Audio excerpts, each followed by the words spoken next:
hearings or for the adjournment? We gavel in at 9 o'clock You are this morning. right. The Senate goes in at 9 o'clock. I misread that. Geez, thank you, sir.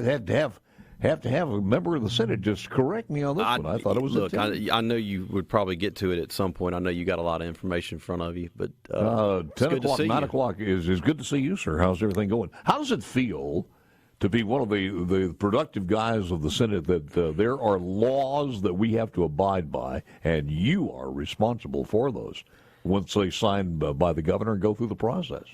Paul, I just had my 30-year reunion, and I'd say a lot of my friends are scared about that.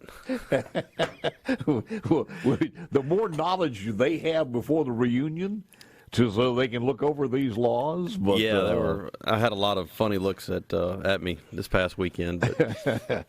Let me talk. You just first of all, your overview. Do you think you guys going to get out at Sandy Day today? I hope so. It's going to probably be a long day, but we're going to try to get the rest of the bills done. There's a few budget bills that we're trying to work on, and and some of it takes a little while to cobble together. There's a lot of things that we're trying to get accomplished today, and we.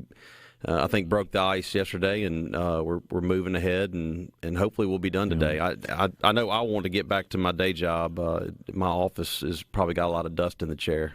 Well, and you don't have a long drive compared to some people. No, I don't, and I don't know how some of these people manage it. It's difficult. It is a sacrifice. It is a tremendous sacrifice, and I understand that. Any of your colleagues in the Senate that you, I'm sure there are, this is the final one for them? There are. Chris Kaufman, I believe, he's not running for re-election. I know Tom Weathersby on the House side is not. Those are two gentlemen that I serve with. Tom's been there for a while. He has, and that's kind of their time is coming to an end, and everybody's up for re-election, and so we'll see what happens in November. They may have a hangover tomorrow. Let me go to, we were talking about being productive. You had SB 2306 approved by the governor. That was a flood and drainage thing.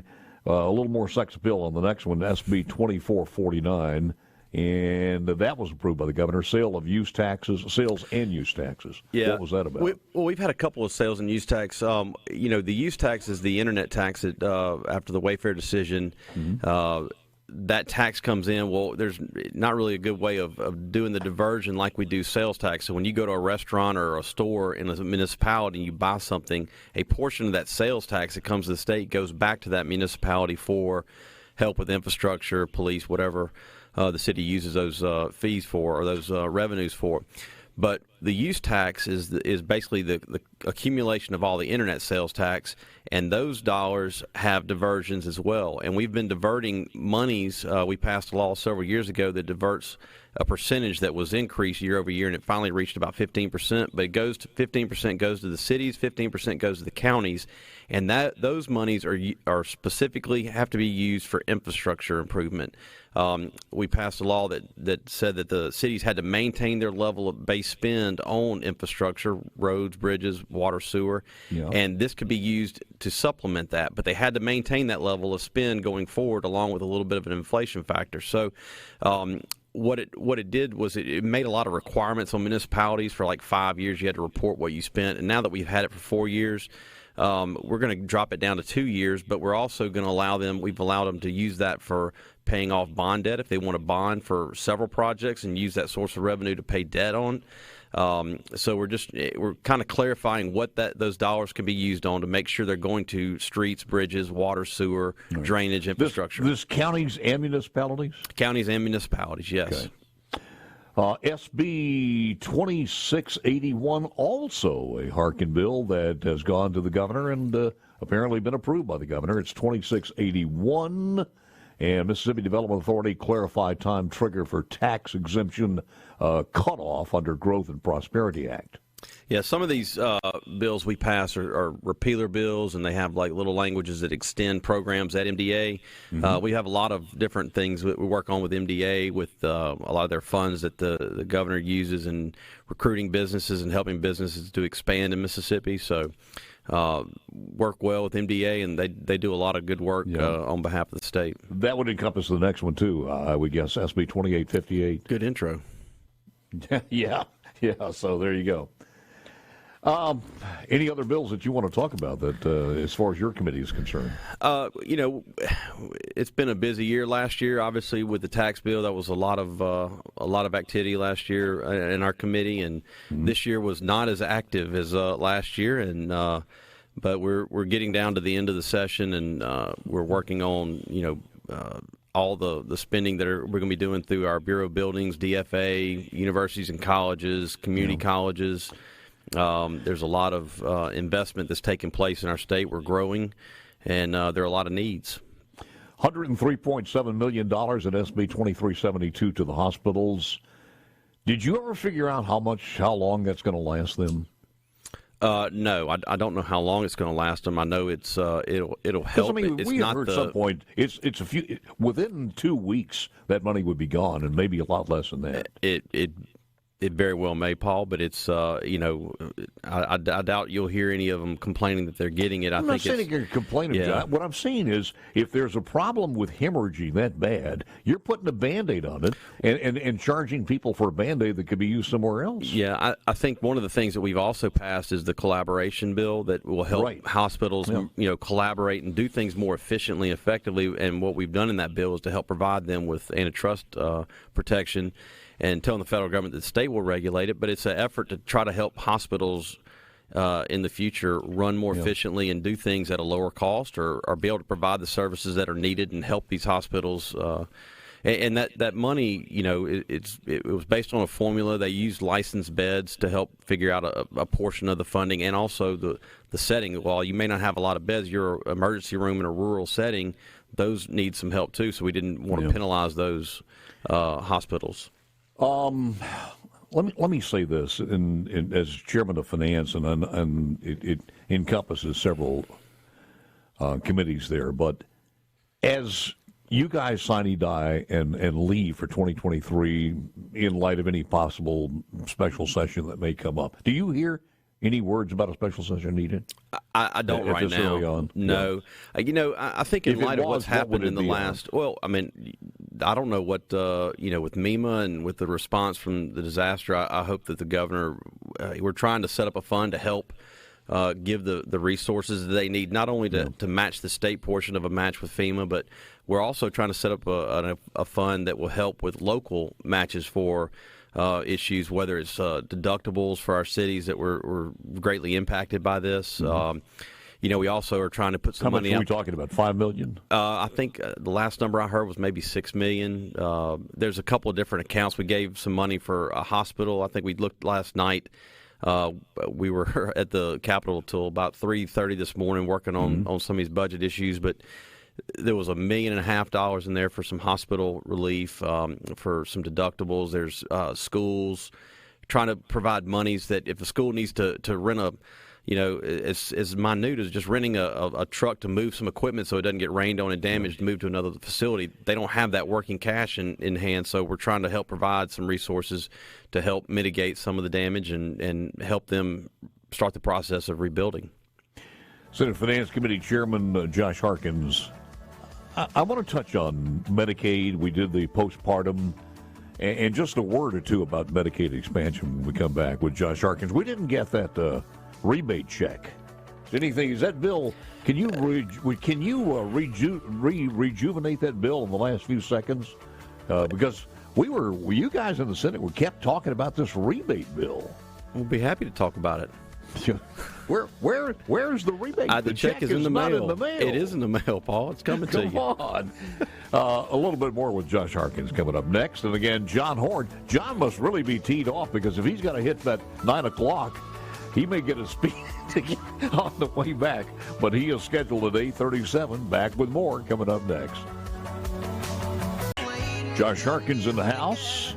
Tomorrow, the Air Force One, I guess. Is Air Force One going to land in Jackson, or would it land in... Or is he going to parachute out? Hello, everyone. Let me start by apologizing for the slight cold I have. That's the only thing that's happening to me these days.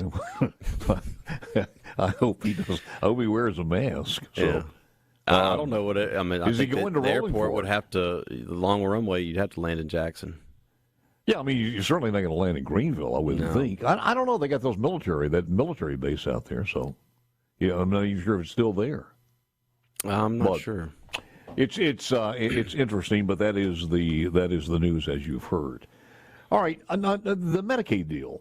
The Medicaid deal is so frustrating because yesterday I was in two conversations with this, for and again. And the point has always been, I think we ought to make that determination. And all of this is coming on the heels of another state, a Republican state, deciding to go on and do a Medicaid expansion. We can put 4 economists in a room, and it'll be 2 to 2, almost always. You know, one way or the other, we got respected economists saying this and a respected economist saying that. It's almost like testifying in a jury that you're paid to testify in. But couldn't we somewhere along the line, and I don't know if we've done this before, have House and Senate before the 2024 session to just give us the facts and not from politics? And this would be post-election, so everybody doesn't have to worry about, using this on the campaign trail. Paul, I think that's a great point. And I don't think you'd find a legislator at the Capitol that would disagree with that. You know, that's what we wanted, the facts. And I think no matter what the issue is, it's gotten to where everything is polarized one side or the other, and it's hard to just get straight facts from people. I think whether it's the issue of PBMs, whether it's the issue of insurance companies, whether it's the issue of health care. And education, too. Education, everything. I mean, all I can do, I mean, I'm in real estate and construction. I'm not a doctor. I'm not a lawyer. I'm not a CPA. I'm not a farmer. You know, I have a certain set of skills and knowledge, but I have to rely on what we're hearing and what we're trying to gather, and these hearings are important, and we try to get the best information we can. But, you know, here's what we do know. The cost of health care is going up. We know that hospitals are having a problem. And what are we going to do to fix it? I don't know. I mean, you know, this is why every year, I say that rhetorically, but every year we go into these meetings and we have people come in and tell us what's going on. I think it's time that we probably take a deeper dive into what is going on in some of these states.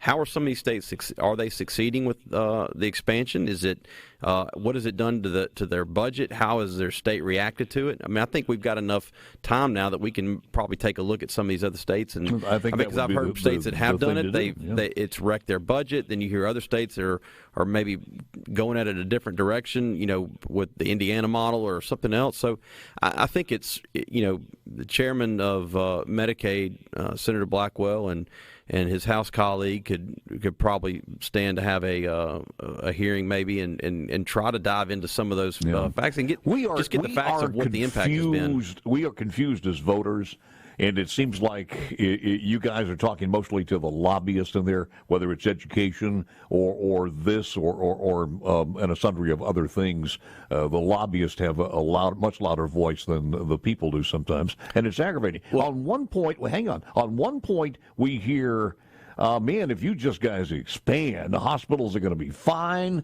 They would give them the needed money. Forget about the anything else. Don't worry. They're going to make a lot of money on this, and also the people are going to be healthier, and you're going to get a gazillion dollars for every dollar you spend. Then on the other hand, you look at states that says, okay, we were going to let in 200,000 people. All of a sudden, we look at the rolls, and we're 450 to 500,000 additional people, and we're going bankrupt. That's my point. I think that that's not the single answer to it. I think it's also the steps we've taken this year to do the collaboration where you can allow hospitals to work together.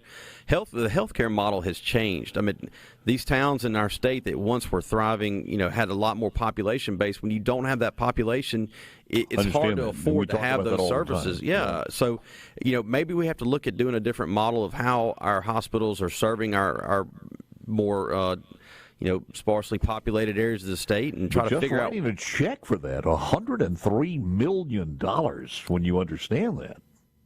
Yeah, I mean, I understand that it's part. We're trying to provide some assistance, but it's not like that's the only thing we're trying to do. Do you think you're trying hard enough, though, Josh, when you constantly let lobbyists keep you from passing CON, certificate of need legislation? I agree with you. I think we do need to have CON reform. We've talked about it. Why haven't we? Why don't we have it? It just hadn't had enough traction yet. I mean, that's the honest answer. It just hadn't had enough traction with people to want to do it. We've talked about it. We've talked about it's a other little bit like school choice. It is the ivermectin of this virus. CON would bring some needed services to places where a hospital is anemic, and in the private sector could bring some of that where there's diagnostic or et cetera, et cetera. I don't disagree with you.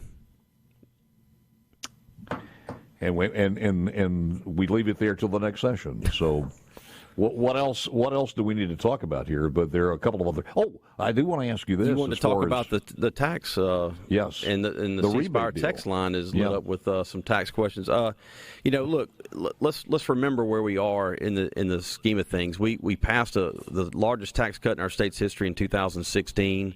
It wouldn't be fully implemented until 2026. We passed the next largest, which is now the largest tax cut, which is probably going to be around almost $600 million by some estimates. Mm-hmm. This is the first year that it's implemented, and we're doing it in 4 years. So we've almost done twice as much in half as much time at the same time. And I think anybody that has been on your show would acknowledge that we are in a unique economy with all the federal money that's been dumped in our state through COVID, with the response to, the COVID Act, all the federal programs, all the federal money that's been pushed in the state through PPP, EIDL, disaster assistance, people having cash. Ordinarily, when you don't have that much cash, and what do? They can't travel anywhere, so they're spending it. It's rolling through the economy. Our sales tax numbers are up. Our income tax is up.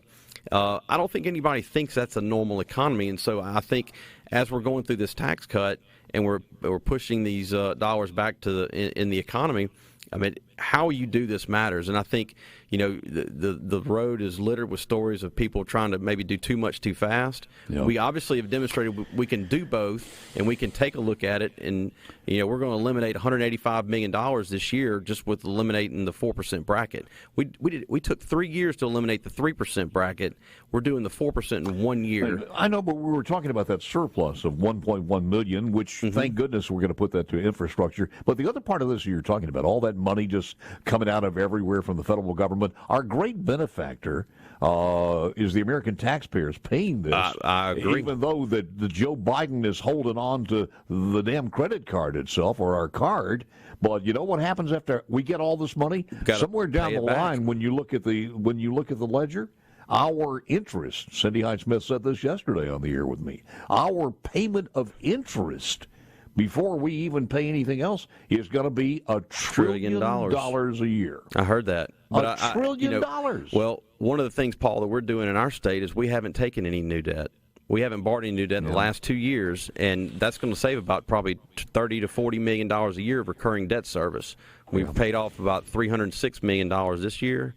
And so, I mean, we're trying to be fiscally responsible and not bring on any new debt right now. While we do have these surpluses, we're using cash to pay for a lot of these needs. Well, a little history question. In the Great Depression, which state that had a good balanced budget fared well? None of them. The Great Depression hit everybody. Everybody, yeah. Any word or any thoughts on the rejection from the Senate Education Committee on the proposed Dr. Taylor for Superintendent of Education? I think there's been several comments about or issues with what happened and how it went down. I think the process about how the choice was selected. I think before the board made the selection of that, I think there was a survey that went out to all superintendents, and the number one issue that they wanted was they wanted the board to consider somebody in Mississippi that's been in the Mississippi education systems, that understands what's going on in Mississippi. And I think a lot of people felt like that wasn't considered very much. And I'm okay with that. I'm okay with that unless Hank Bounds is on that list. How do you feel? How do I really feel about that? Real quick, anything on the initiative process? We passed a resolution to bring it back, and I think the House have that, or we sent it to the House, and I've been locked up in a room trying to work on the budget with I got you. my appropriations chairman, Senator Hobson, and my House colleagues. Josh, you're a good man, sir. Appreciate you very much. Thank you, for Paul. coming in. Looking good.